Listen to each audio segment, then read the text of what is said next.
Another Thursday, another episode of our little online show, Everything You Wanted to Know About the Dogs. You just didn't have whom to ask. My name is Sasha Reis, and I'm going to be your host. And today we want to have a very interesting topic because a lot of you, after my last interview, I was a guest at the show of now my canine friend that we actually learned about each other through these platforms, Tony Nila. Please look him up. He's a very, very interesting guy. Talks about and he's cognitive behavioral therapist when it comes to a canine communication and interaction with them. And after that, I was very intrigued that a lot of you had a very much interest in our institute project that we call like Pure Love and Harmony Laboratory, and specifically in our canine harmony wellness test that I want to go and little dive in deeper today to explain you like how and why this is important and how it can help you navigate through your experience living with the dogs without guessing it anymore. Like this is very scientifically based orientation in which you dive into very pragmatic understanding of your dog's physiology on one hand, and on the other hand, how does your understanding of everything you learned about the dog so far, everything you know about the dogs, impact your dog physiology through your way of interaction. And now we bring in the canine wellness formula or Pure Love and Harmony wellness formula about communication, dog's behavior and interaction with you, nutrition, how your beliefs that dogs should be eating and how we should nourish their physiology is actually giving results or taking away their well-being. And finally, canine coat care. How do you care for their coat and their skin in the environment in which we are forced to share? And that might be in the downtown New York or somewhere in the beautiful fields of some wonderful, greenish area. All of that affects the way how we should treat dogs, because what's right for the downtown New York wouldn't be necessary into, I don't know, Fairfield, Iowa, or vice versa, depending on actually of how do you understand what way you should pursue your interaction with the dog. All of that going to affect their longevity, well-being, and finally, beautiful life that you can accomplish together. So today we are going to talk about canine harmony, wellness test.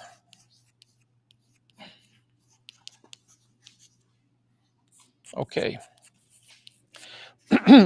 So canine harmony wellness test is actually evolved through the Pure Love and Harmony wellness formula, where we have like how do we impact our dog life with understanding how we should communicate with our dogs, how we should nutrition our dogs, and how should we care for our dogs when it comes to a coat care and skin care and interaction with them on that level.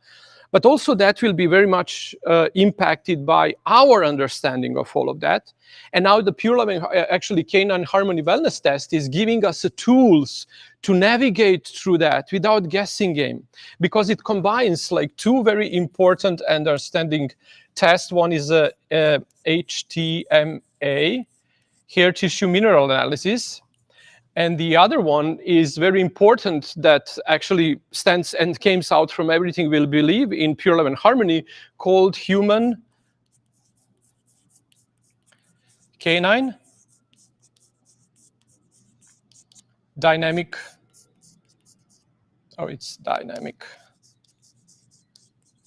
evaluation. So these two tests are actually blended in one, and this what comes out from these two is actually Pure Love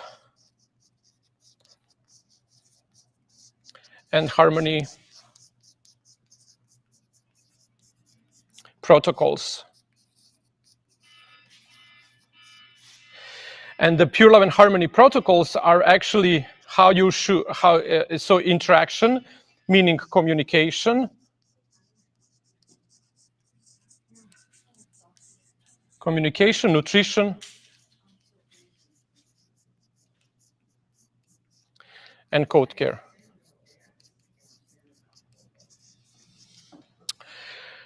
Okay, so how this performing these two tests can give us these protocols, and why? And these protocols, not only that the protocols, they're already custom. So they are very important to understand that those protocols are customly tailored based on the scientific. One is the scientifically based data that we get through the understanding of deep implement of the minerals, trace element,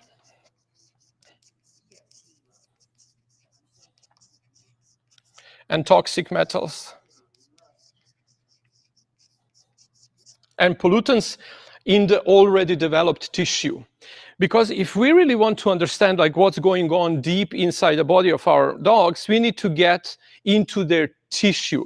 The blood samples the blood on its own has very, very sensitive homeostasis. So it tends to gravitate and comes back to its original natural state as soon as possible. So probably oftentimes when you take a blood sample of the dog in the morning and then repeat it in the afternoon, with the dogs that everything is okay with, those two tests might vary, depend on how the dog spent its day, what the dog ate, when did they ate, which interaction you had together with them. And on the other side, does the dog loves to going to the vet visits and having them blood sampled? So that will impact the response of the dog's body and will impact the outcome of the tests.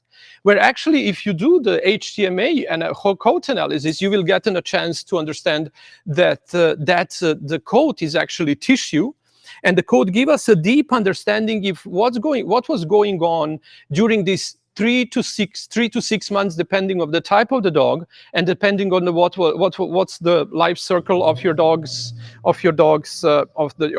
care, but gives us a matrix of how the dog's coat was evolving, reading and leaving inside imprints that will actually give us a significant understanding of how the dog was enjoying that lifetime, that time in between two tests, because this is something that we can, put us on ongoing testing.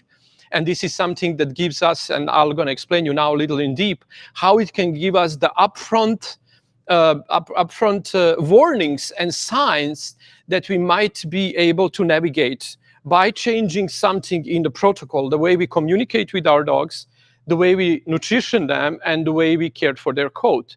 Because the way how we communicate with our dogs can lower their stress and environmental stress that we might impose on them by using some training methods that are maybe making them behave good, but actually putting them in a state of fear. And the way that they're going to, navigate through those fear is to putting them into freeze mode. So the dog with a high level of the stress will still behave good, because he just frozen in time, because he's choosing that way to interact when presented with a fear. What can be the fear? Can be a choke collar, can be some e-collar, can be a prong collar, and you might teach or other type of techniques. So you might teach your dog to behave well, and you will I have a well-behaved dog. But then when you dive into HTMA, you're going to see that the stress level of that dog is very high. Thyroid might be, and I'm going to explain you a little in deeper now, like thyroid gland might be a little slower or a little hyperactive due to adrenaline gland activity and overactivity that can be also measured through the mineral interaction and ratios, as well as the sugar level in the body, not in the blood, body sugar level that can also be traced through the mineral ratios. So all of that we are learning from the hair tissue mineral analysis, where you cannot deny anymore existence or the presence of the dog, of the dogs being exposed to something that on the later end might cause him to kind of, completely physiological collapse and failure.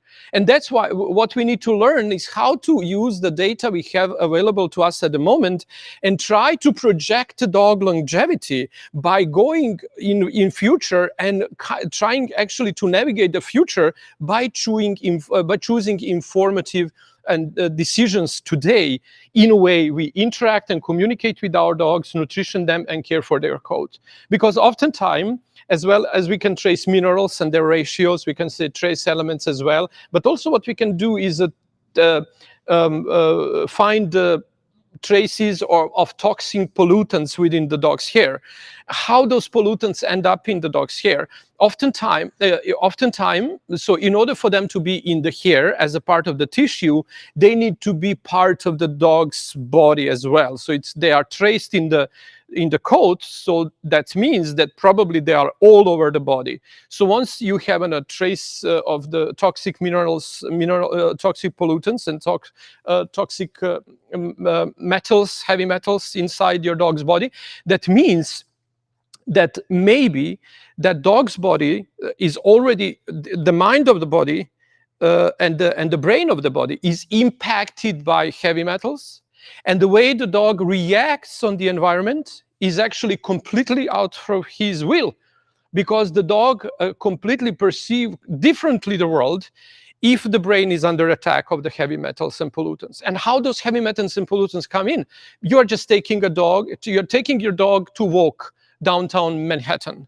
And then all of that pollutants, the air pollutants, the benzene, petroleum, all kind of oils, then dirt, then all of those salts that are, put on the floor so it doesn't get froze in the winter. All of that is on the coat of your dog. And those heavy metals are pretty much very big molecules. They cannot penetrate the skin. So until they are on a coat, they're kind of like safe. The dog is safe. But what happens is now they're on a coat, and now you get home, you wash your dog a little bit, you kind of take that little towel and maybe wash him a little bit, but you don't strip them off. So now we need to see which kind of coat care downtown Manhattan and on the rural Isles of Fairfield, Iowa, need to be presented, because what's written in the book maybe wouldn't apply to both. So, and now you have a dog that was exposed to heavy metals and pollutants walking downtown Manhattan.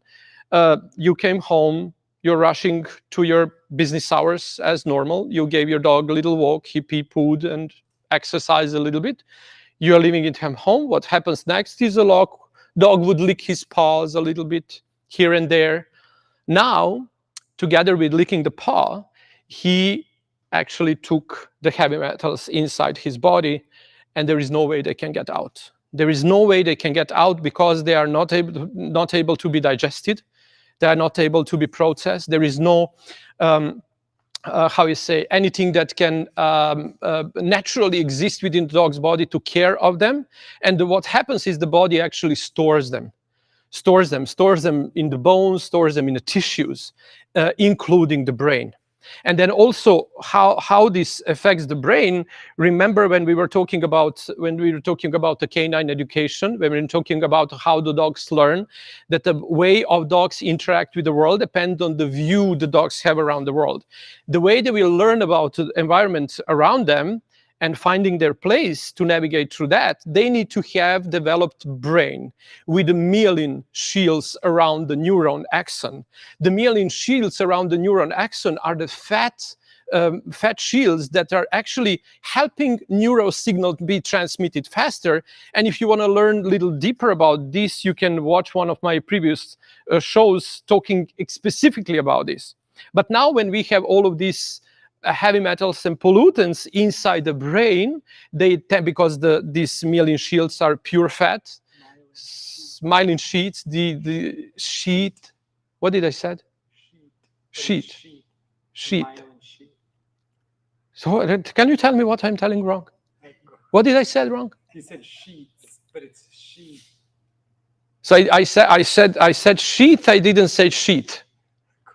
What's the I guess like you know what I'm thinking about. Okay, the thing that goes around, I don't know how you can call it. It goes around the axon and calls myelin sheath. Sheath. Is that correct? Sheath. Okay.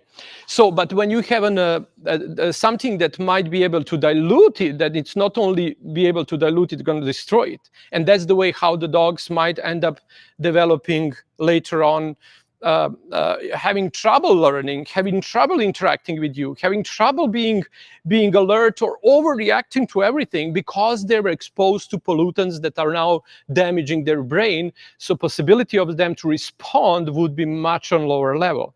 So until we actually don't know what we are dealing with, there is no way, no one can actually teach your dog to enjoy life without breaking it. There is always way. If you can break elephant, if you can break a lion, if you can break a tiger, for sure you can break a dog. And that's oftentimes you have those books that are written, how to house break the dog.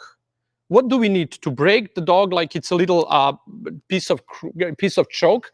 So when we have a dog that behaves the way we want, we say, oh, my dog is well behaved.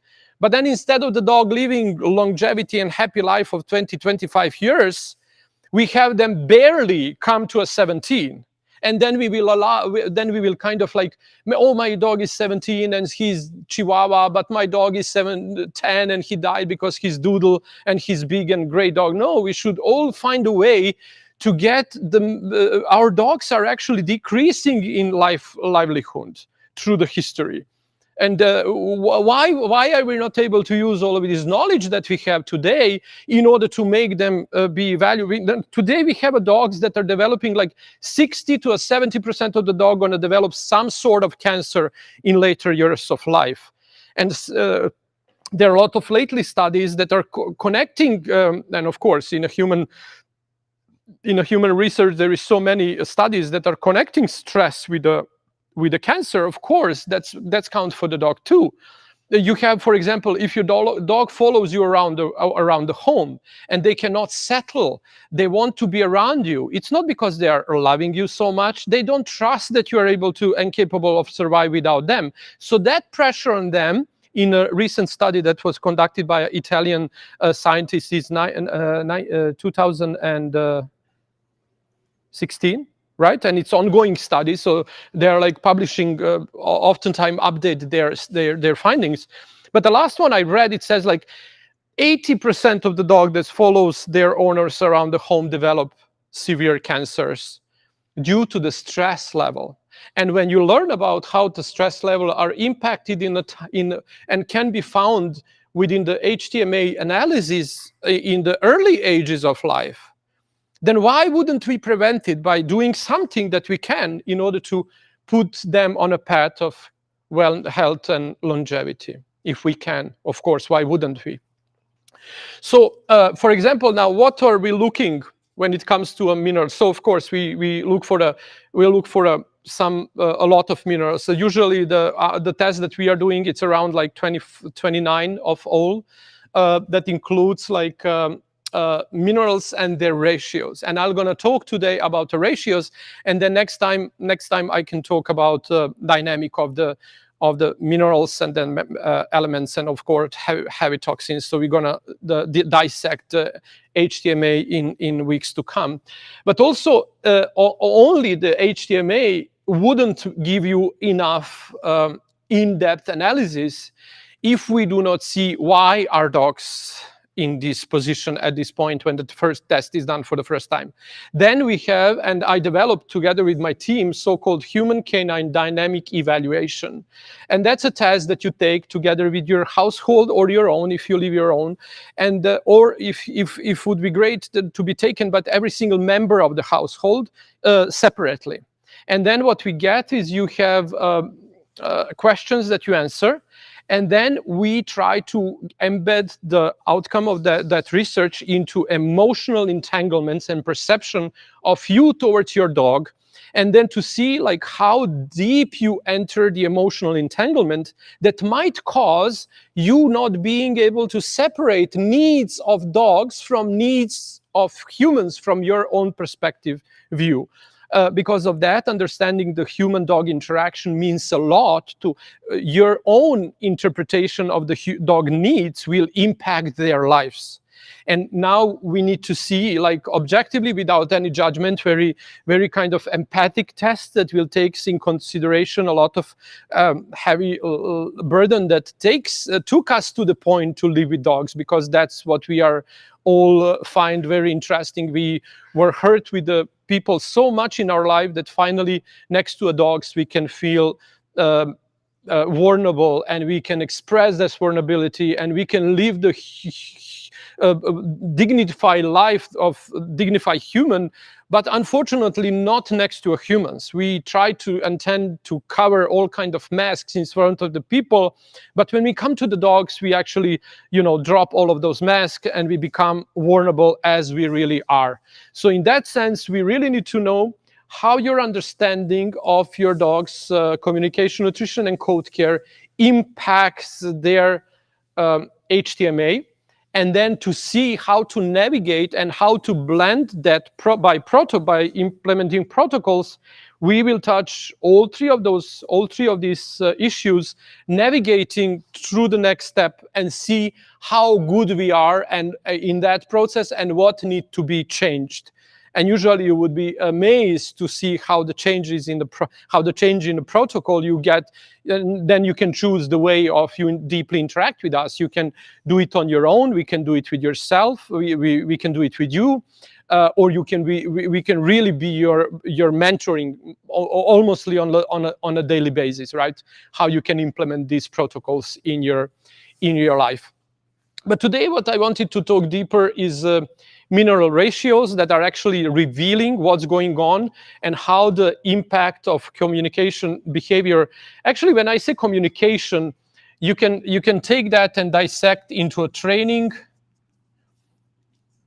and the behavior. So what we are doing here is communication. We train the dogs in the way that we communicate with them. We tell them to do this and then we give them that, or we inspire them to do something and we feel them belonging. Those are things that actually stands for communication, and then the behavior is the only way the dogs can communicate. They don't know our language, so they need to communicate with us somehow. And the only way that they can express themselves, they are using the language. Canine language is actually canine behavior. So those two things, more deeply we go into understanding dog-human interaction, more deeply we need to go into understand and learn canine language, that's canine behavior. What does my dog's telling me by actually being aggressive, by being pulling on a leash, by being anxious, by don't wanting to eat, refusing the food, power challenging me, being aggressive towards me, people, other humans, or the animals, or whatever misbehavior thing would actually cause the intention of you looking for the solution for that, including training or something like that. So let's start with analyzing. First, I'm going to talk today about the mineral ratios. So what very important one that actually strikes immediately out is a calcium and to magnesium. So this actually talks about the sugar level. Sugar level is high because this is not blood sugar level. This is a sugar level that can be determined into already tissue. And they said like a sugar, its range, normal physiological range goes in between, it's very wide, like goes in between 2.1 to 10.6. When whatever amount of the calcium you found in the coat and whatever amount of the magnesium you found in the coat, when you divide by each other, you should get some ratio in between 2.1 and 10.6. Variation in between those things can tell us a lot about actual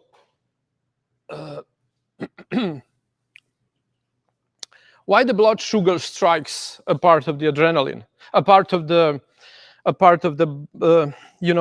when we eat food with a lot of carbohydrates or a lot of sugars. Then what spikes? Sugar spikes up, and then the pancreas is forced to release a key to unlock the cell gate to get the glucose inside the cell itself. And that gate key is called insulin. So insulin is actually a key that opens the gate within the cell that lets glucose inside. The glucose gets inside for the cell to use it for its metabolism and life. And what they use, they use a little bit of it, and then they store it together with store it, creating a inside cell reservoir of the glucose called glycogen. And then later on, when in need, that would be the first glycogen would be first separated in the glucose to be used again. For the rest is going into a liver and later on to the fat cell, creating a fat tissue. But if already found what actually spikes the sugar inside the dog's body as well, it's a stress. Because when a high level of the cortisol is present in the dog's body, then the glucose in the blood spikes high on one end, and the metabolism, including the immune system, is compressed. Why? Because the stress response need to give us a decision. The brain need to have a decision what to do now. Run away, flee away, like run away from here, freeze in time until this doesn't pass by, or start fight. So flee, freeze, fight, FFF, 3 Fs, the most important thing to decide which one is to do. And each and every one can save the life or cause the end of it. So that's why it's so important. And why the glucose spikes inside the body when the stress is high, it's because the food for brain, the only thing that feeds the brain is glucose. And that the glucose is the direct brain food. So when the cortisol is high in the blood, in the body, now the glucose spikes high, so the brain can be fed, and it doesn't go to the cells, any other cells. That's what the cortisol stress talks about us. Now, when this ratio is away, means that there might be some problem in interacting with the stress environment, the way we perceive the world around us, including the dogs as well. So, and then the next one, that's a very important one, is sodium. The one that actually going to talk about activity of the adrenal gland is sodium to magnesium. So the sodium to magnesium ratio should be also, it's very huge and actually varies in between 1.8 to a 30.0. So that's also talks about, is the adrenaline gland high in its activity or low in its activity? Again, stress. And how the stress tells us to communicate, where the stress comes. The stress can come from the environment. And who is the most impactful person that forms the environment of the dog? It's a human, the owner. So, and then when you can trace it inside the dog's body, it's already changing its physiology only by us creating a stressed environment for them. Not necessarily we need to see that. We can still see our dogs being perfectly behaved because they undergo a training, and the trainer was using some e-collar that was not so aggressive, or they were using some choke collar that was just enough for the dog to get a signal when to stop. But soon you use any type of the force and tool, immediately you are showing to the dog that there is something more to be done for them to understand. Instead of going the other direction that the science is giving us the tools to know, and that's to how to lead by example, how to communicate by giving them a choices to choose from, and then to understand the consequences of those choices that will actually bring them closeness to us, or rewards of some kind that's actually not going to be blackmailed by the food. It's just a choice that they are given and the circumstances in which they are consciously choosing to make those choices. And also on the other side, some of those decisions can be prevented with body being heavily intoxified with the heavy metals. The very important one that stands for the imbalance of the proper hormonal state of the dog's body is the one that goes in between a ratio of the copper and zinc. So copper and zinc are actually very much in common to talk about interaction in between estrogen, progesterone on one end, and testosterone on the other hand. The ratio they go under is 0.03 till 0.25. So whatever value of the copper we have to whatever value of the zinc we have, when you divide them, the outcome of that should be everywhere in between 0.03 to 0.25. Let's talk about a hormonal balance or imbalance that oftentimes the neuter and spay dogs would have this problem, because the dogs that are intact, the endocrine system of those dogs is complete. Once you pull apart that endocrine system, the homeostasis of itself tends to balance itself back, because now they need to find a way to operate and run the body, everything and their specifics, without such an important part of the dog's body as a sexual hormones. So now that balance of the sexual hormones can impact the entire physiology of the dog's body, creating an outcome into a dog's behavior. And or the other side, with the zinc, adding it to a diet can also make those, of course, when you don't have a gland to produce the hormone, oftentimes you will have zinc creating a completely fails possibility to influence the hormone that actually doesn't exist, because dogs are spayed or neutered. On the other side, all of those things tend to create downswing problems to the dogs that and a lot of studies in the new age actually lately are showing how many osteosarcomas are connected to early neutering and spaying, how many dogs' body failures are connected to early neutering and spaying. And oftentimes the only way to, for example, unwilling, how you call that, when the dogs cannot control their peeing. So you have, especially with the girls, when they are neutered or spayed, and they just kind of like, they fell asleep and they just urinate, because in the absence of the estrogen, the entire urinary system tends to kind of like get loose, and the body, our muscles are not functioning anymore as much. And then the only way, oftentimes, aside from adding some nutritional elements in order to help that system recover, if it's actually impossible for that to happen, you are prescribed the hormones. Like oftentimes those dogs the only way to heal themselves would be to prescribe them on the hormone called estrogen. So it's kind of like, and then why did we prescribe them the estrogen? Because we pulled out the entire gland that produces it. So that's what we are learning now in order to kind of like live with the consequences of all of these recommendations that are now traceable in this test, and we can see how big impacts that has on our dogs. So the next thing that we have, interestingly to see, it's a level of the sodium and potassium interaction that actually talks about the stress level, because that's going to talk about the sodium potassium level is actually everything that's going on in the brain, because that's how the neurotransmitting signals are done through interaction of the sodium and potassium ions dealing and transferring the signal through the neuron. And I have a very nice show on episode on that in one of my early episodes, so I encourage you to see that one.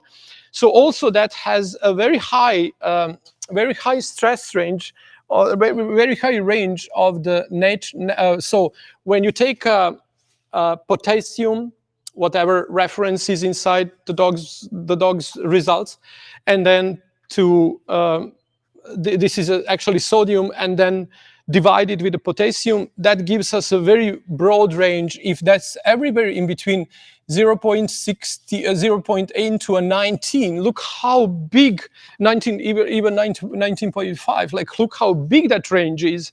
And that will tell us like how high the dogs are. Oftentimes we can see the burnout of the dogs that have lower level of those.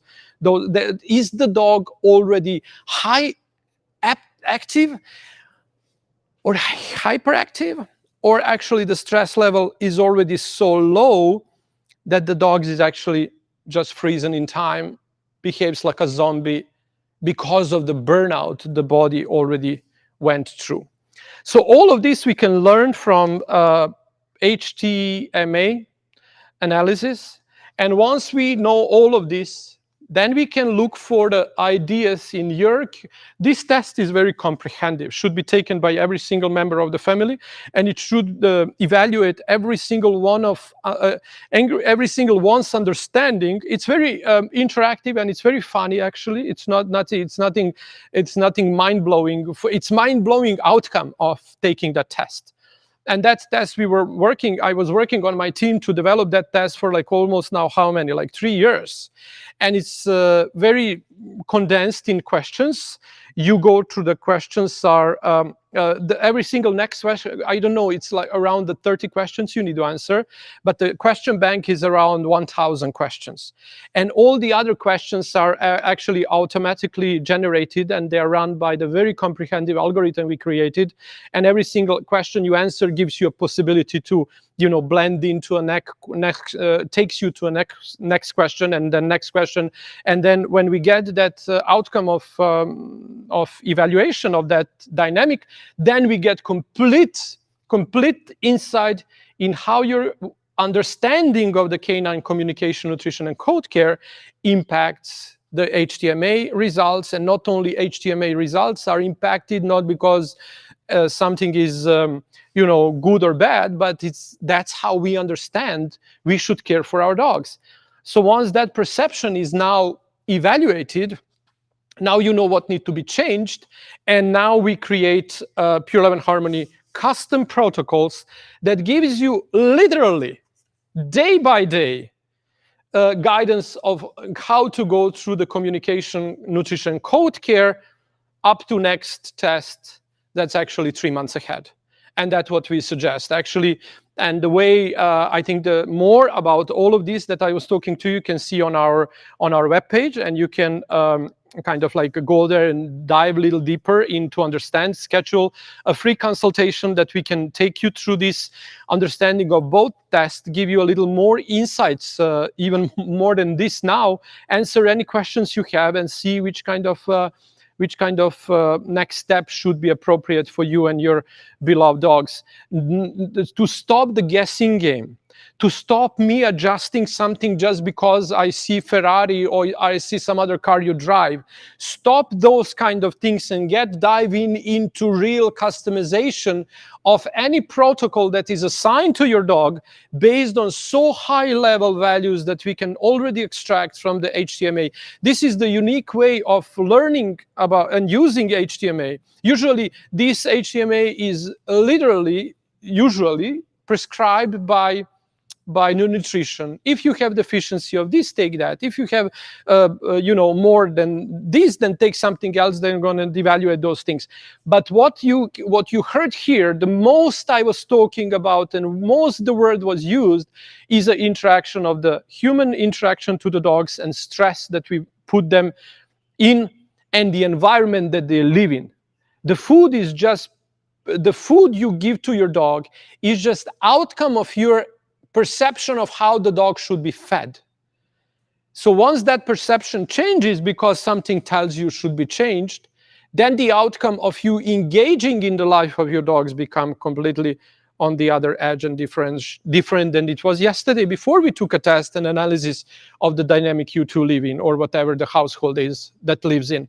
Then but the most thing that impacts is a communication, because the way you cannot kind of like no one due to the Pure Love and that's why that's a revolutionary portion of our market, of our launch to this Canine Harmony wellness test, is how the HTMA is just portion of that brings clarity to the evaluation and what should be the appropriate next step for you and your dog and your family to take in order for you and your dog to develop a longevity in happiness and healthy life that holds the future ahead of you too.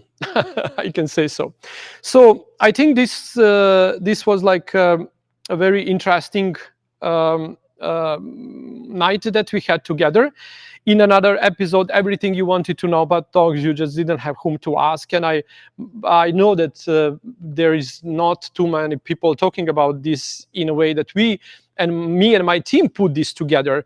It's because it's not about which shampoo you use, is why you are using exactly that shampoo and how that shampoo affects this, and which shampoo and which coat care you should use, which kind of products you should use, so you can navigate through HTMA until next time. And all of those are customized based on your location.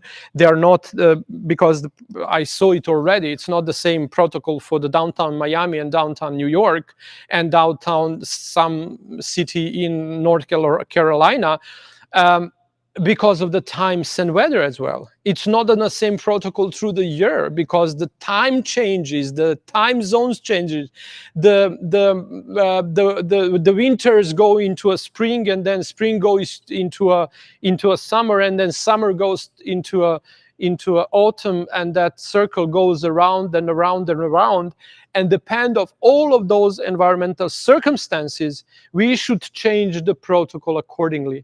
And that's why the most customizable way to predict the future and to work ahead of the future that's coming by creating it, not being surprised by it, it's to take a membership that we are offering. And that's actually like you subscribe, and then every 4 months we do the tests, we do the reevaluation, you have an access to the comprehensive materials, education groups, and learning that will be by your side during that journey.